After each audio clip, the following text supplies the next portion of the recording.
everyone, welcome back to the vlog. Today I'm sharing with you all of the books that I read during the month of January. I have reviews of some of them going up in February on the blog, so I'm just going to give you a little taste of what I thought right now, and then you can follow the blog and see more of my in-depth feelings about all of these books. So I'm going to start off with two library books that I read and that I already returned, so I don't have them to show you the cover, but I read After You by Jojo Moyes, which is the sequel to Me Before You, and I liked Me Before You a lot. I mean, that was a book where I cried in public while I was reading it, you know, one of those books, and it doesn't happen very often where a book really gets me that emotional, but that book definitely did. Movie, book was better.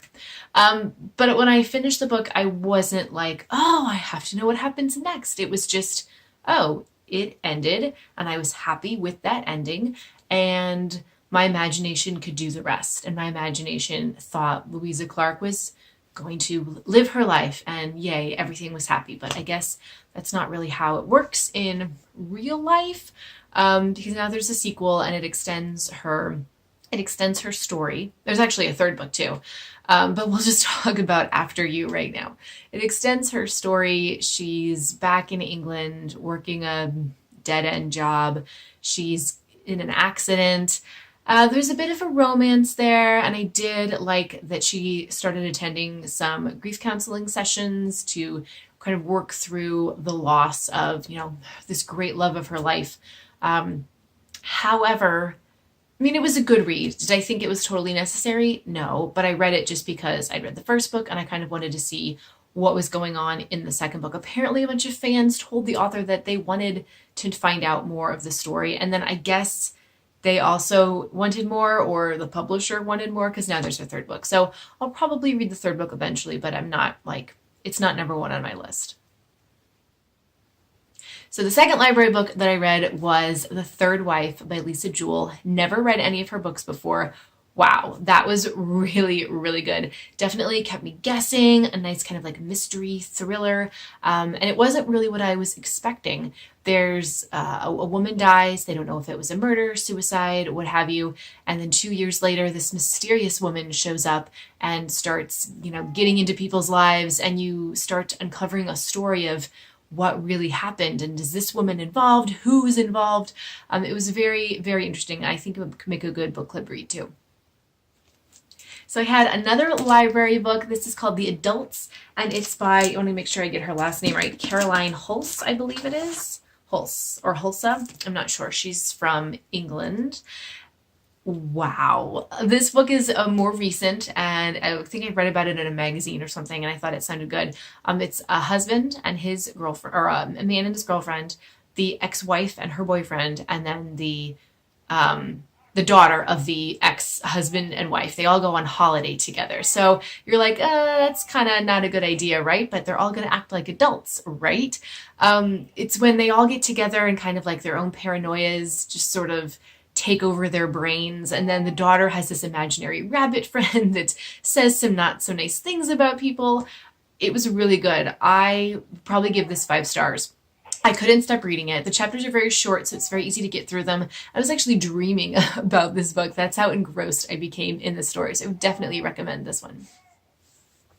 I also decided to pick up Jessica Seinfeld's Deceptively Delicious from the library because I wanted to see what it was all about.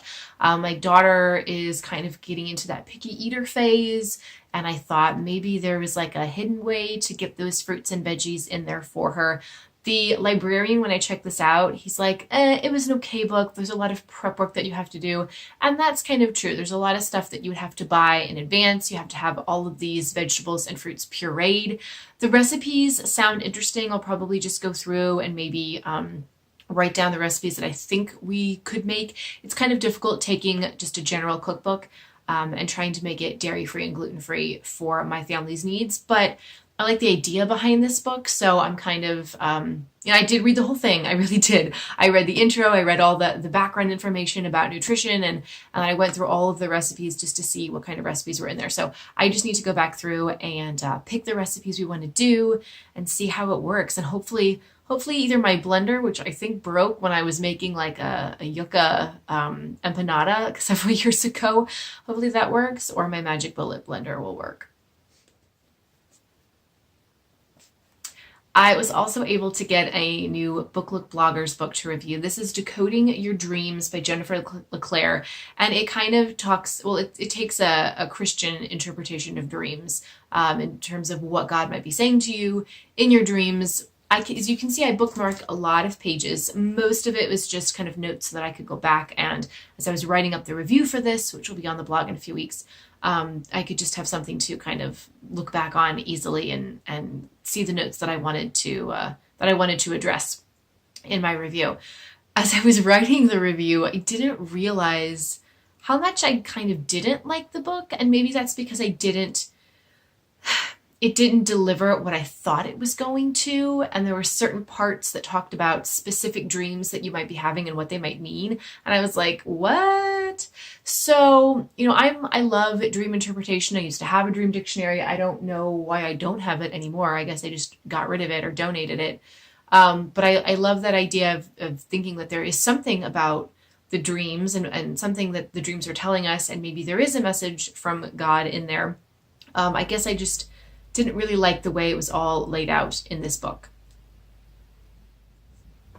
And then the book that I'm currently reading is You've Come a Long Way, Baby. This is edited by Lilly J. Goren. It's subtitled Women, Politics, and Popular Culture, and it's definitely more of a scholarly text than I had anticipated. I can't remember where I read about this book, where it was recommended to me. On the back of the book, there's a little blurb from Bust magazine, which I did used to read. So maybe that's where I heard about it. But even in that review, it says, every now and then my inner academic tugs in my tattooed arm, begging to read a text that checks in on feminism's response to stuff that's affecting my life right now. So inner academic, yes, this would be for you. It's just a bunch of essays from a whole bunch of different authors about certain topics of feminism. So I guess I was thinking it was going to be more of a book that kind of took an in-depth look at the way things were and how we've gotten to where we are today. But instead you get chapters like Housewives and Presidents, Cultural Understandings of TV Dramas, which looks at shows like Saving Grace and what was that? Oh, The Closer. And it's like, okay, that's fine. I never watched any of those shows, so that essay kind of really meant nothing to me. There's a really good essay about women in music that I thought was very interesting, and I will probably make a copy of for my friend. But the rest of it, I don't know. I mean, I'm not that far into it, but it's not an easy read because there's a lot of big words, and some of the topics just aren't that enthralling to me. So those are the books that I read this month. I would love to know what you guys are reading. Hit that subscribe button below and give me a thumbs up like if you like this video. Also, my social media links are below and I would love to connect with you there. You can always see what other books I'm reading if you follow me on social media and the blog. So I'll see you guys next time. Happy reading.